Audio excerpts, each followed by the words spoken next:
23, we have George Beatty of Stop the Violence and Red Team Outreach Ministry, and Pastor Steve Epteen Sr. of Hope Community Church of Austin, where he'll hold our next gun turning event on Saturday. I have more on that a little bit later.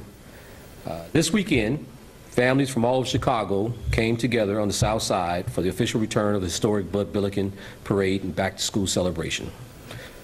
As the first full-out Bud Billiken Parade since the pandemic began, this year's celebration was a success for Chicago officers who worked to ensure the safety of everyone at the parade.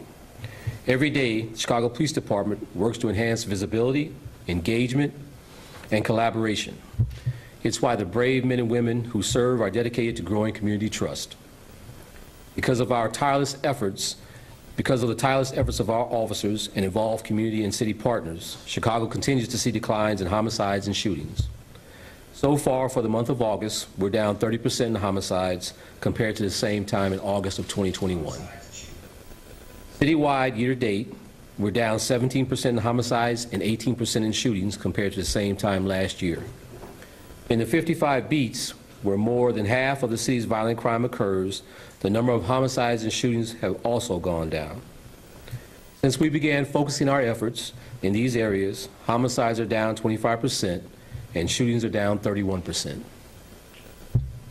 Last week on the CTA, just a little more than 24 hours, officers made 5 arrests for unlawful use of a weapon. This was a result of our coordinated efforts and increased resources and presence across the CTA. This weekend, we saw a 62.5% decrease in overall transit crime compared to the same time last year. This is also a reduction compared to the same time frame of 2018 to 2020. Overall, crime on the transit system is up 40%, but we are continuing to enhance resources. We will remain visible and engaged so that all customers feel safe on public transit. Around the city over the weekend, officers made more than 40 gun arrests. They've also taken more than 450 guns off Chicago streets for the first half of this month, and 7,836 so far this year. This weekend alone, our officers recovered 89 guns. The department will maintain that momentum as we join community partners for a gun turn-in event at Hope Community Church on Saturday, August 20th. At our first gun turn-in event earlier this year at St. Sabina, we collected more than 400 guns. That number nearly matched the total firearms retrieved for all of 2020 at similar events. Getting guns off our streets and keeping them out of the hands of individuals who should not have them is a top priority. For 2018 until now, we've gotten more than 3,800 firearms at gun turning events. Making sure our neighborhoods are safe involves every Chicagoan doing what they can. Chicago Police Department will keep collaborating with partners at every level, from local and federal leaders to Community Safety Coordination Center to the community and faith-based organizations across the city. Our conversations with the commander meetings will continue to be held in every district, and there are many ways to make progress, but the best way is for us to do it together. Now I'd like to bring up Director Glenn Brooks of Community Policing for a few comments.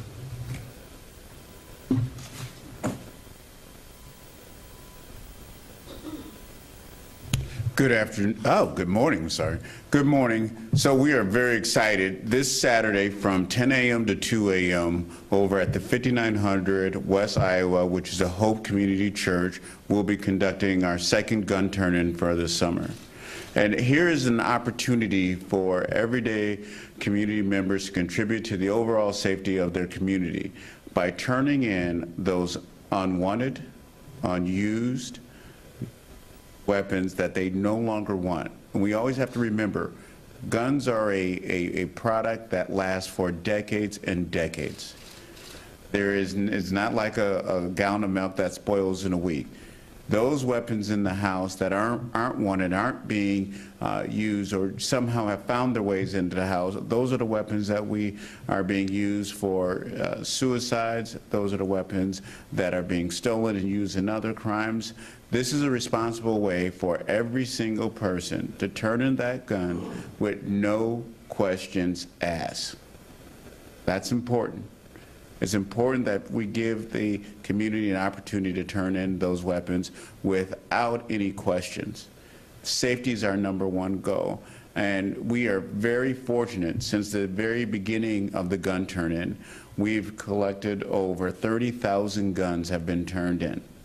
And that is only possible by our community partners, such as Hope Community Church, and one of our best partners, and they have participated with us a number of times, is Pastor Epting, and I'd like to bring him up to give a couple words, but he is one of our best community partners in the Austin neighborhoods who is really contributing to the overall safety of Austin. Pastor?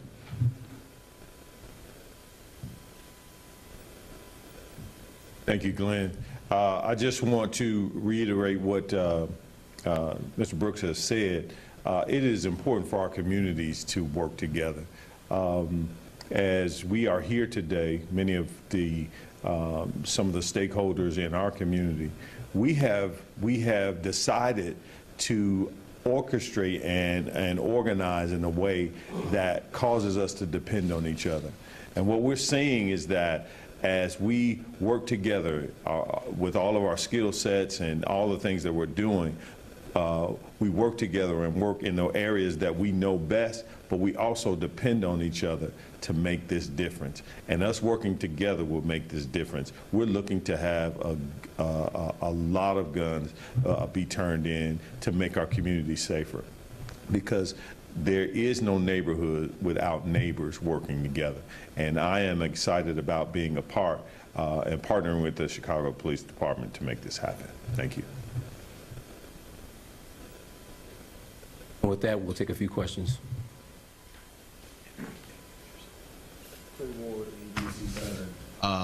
You mentioned this weekend's violence.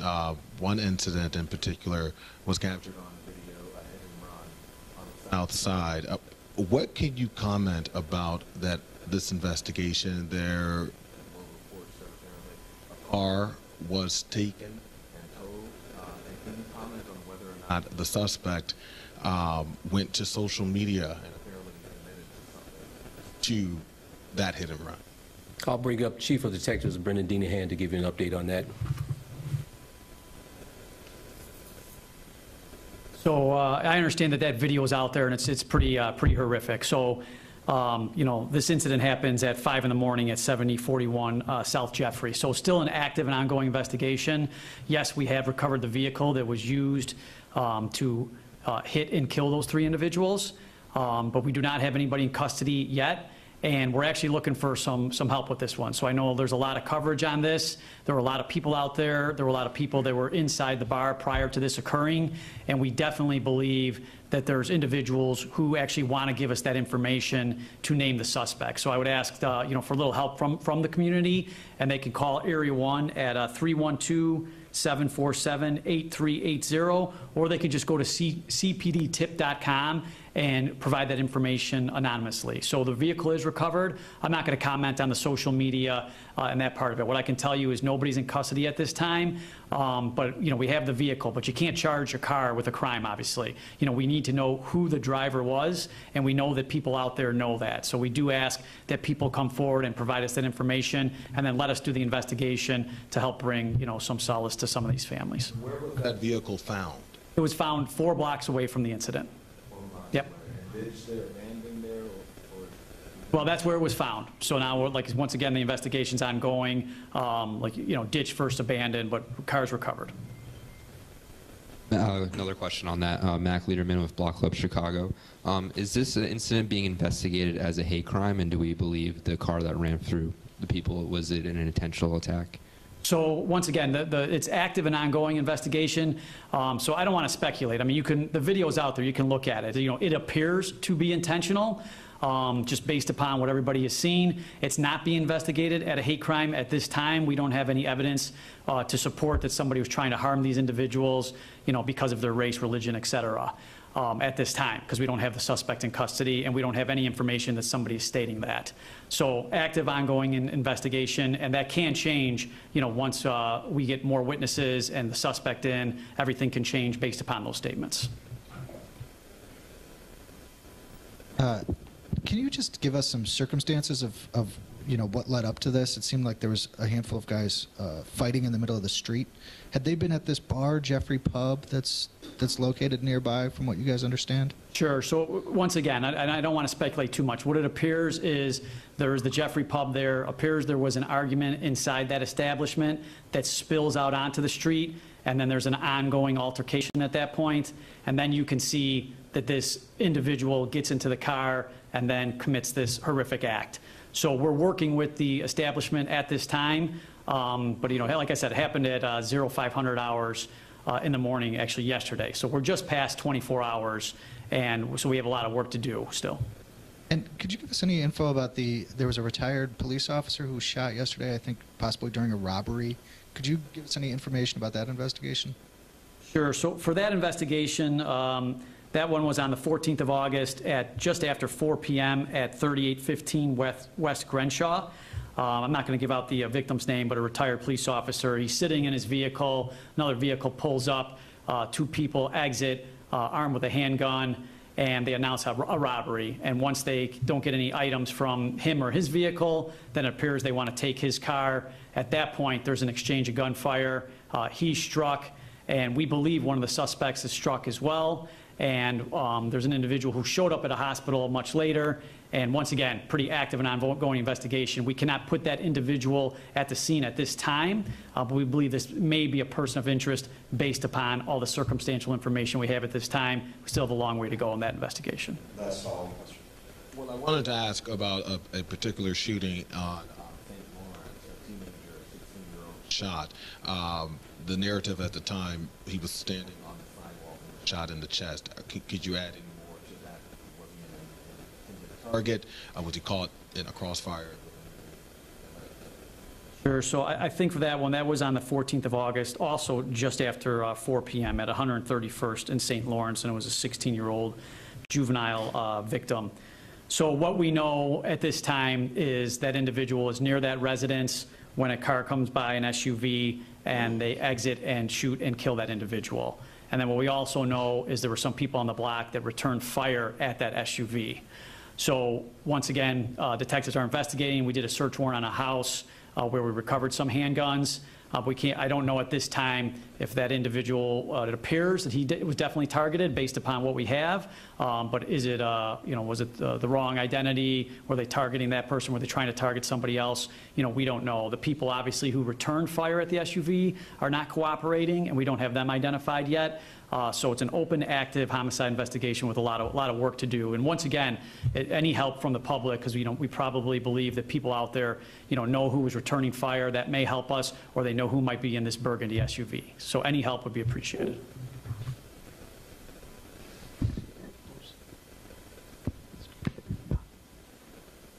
That concludes. Thank you for coming.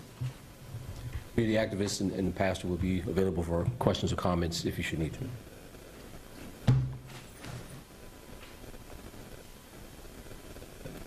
Thanks, guys.